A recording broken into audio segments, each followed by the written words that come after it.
Hello everyone and welcome. My name is Sam Goff. I'm the editorial director here at Klassiki. We're very proud to have recently added to our collection the final two features from the great Russian Soviet director Andrei Tarkovsky. That's Nostalghia from 1983 and The Sacrifice from 1986. Now these films are notable for having been made outside of Tarkovsky's native Russia, in Italy and Sweden respectively. And they're often referred to as the films of Tarkovsky's Exile, although he didn't definitively leave the Soviet Union until 1984.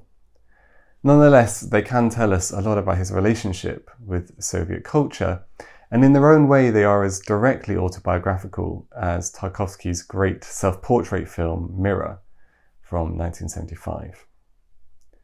Now, for most of his career, Tarkovsky had had a difficult, if not antagonistic, relationship with the Soviet film authorities. Most of his films were produced during the Brezhnev years, when censorship and obstructive cultural bureaucracy was on the rise. His great film of 1966, Andrei Rublev, was recut several times against his will. It was denied a release in the Soviet Union, only screening several years later and then in a bowdlerized form. Mirror was also denied an official premiere, and the managing director of the Cannes Film Festival had to personally intervene to ensure that it was screened there. Now this is telling because Tarkovsky was lauded at film festivals like Cannes and other foreign festivals, whilst being treated with skepticism by the authorities, if not critics and other filmmakers at home in the Soviet Union. Nostalghia was originally intended as an Italian-Soviet co-production, although Mosfilm, the leading Soviet studio, ultimately withdrew from that arrangement. What is certain is that Tarkovsky never intended the film to mark any kind of permanent departure from Russia, and so there's a great deal of historical irony in the storyline, which is about a Soviet author named Gorchakov, played by Oleg Yankovsky, who travels to Italy on a research trip, and while he's there he confronts his own conflicted feelings about his homeland. Tarkovsky saw nostalgia as a particularly Russian state of mind, and he considered his exploration of it in this film to be, quote, a patriotic duty. Indeed, in Tarkovsky's own words, he had made a film, quote, about a man who cannot live outside of the Soviet Union. But despite this, he said, the state film agency did all they could to compromise me. Now again, the politics of the Cannes Film Festival were decisive here.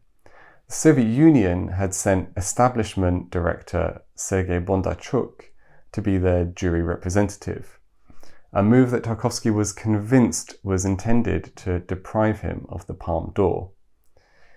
Incensed by this, he decided not to submit himself to the whims of these bureaucrats anymore, and in July 1984 he finally announced that he would not return to the USSR. Although even as he did so, he pointedly stated for the cameras, "I am not a Soviet dissident."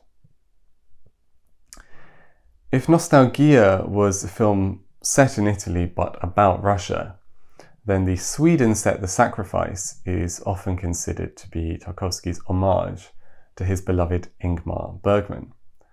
Once again, Cannes is crucial because it was at the Cannes Festival in 1984 that Tarkovsky was offered the chance to shoot in Sweden by his friend Anna-Lena Wibum of the Swedish Film Institute. The crew was full of Bergman regulars, including leading man Erland Josephson and cinematographer Sven Nykvist. At this point, Tarkovsky was literally cut adrift from Russia, although he did note that the plot was inspired by certain of the writings of Leo Tolstoy. That plot concerns Alexander, a wealthy lecturer who lives in a picturesque seaside mansion, who makes a deal with God to forsake his worldly possessions and his family in order to avert nuclear apocalypse. Like all Tarkovsky's films, it's a very allegorical and philosophical text, although the notion of cutting one's social and familial ties did have concrete precedent, as we've seen in the director's own life. Today, reception of The Sacrifice is forever coloured by the knowledge that Tarkovsky was sick during production with the cancer that would soon take his life. He was diagnosed during filming, edited the film from his hospital bed, and was then too ill to attend its premiere, again in Cannes. The film remains now as an ambiguous portrait of a man reckoning with loss, subject to forces that he can no longer control. A fitting conclusion to Tarkovsky's curtailed career.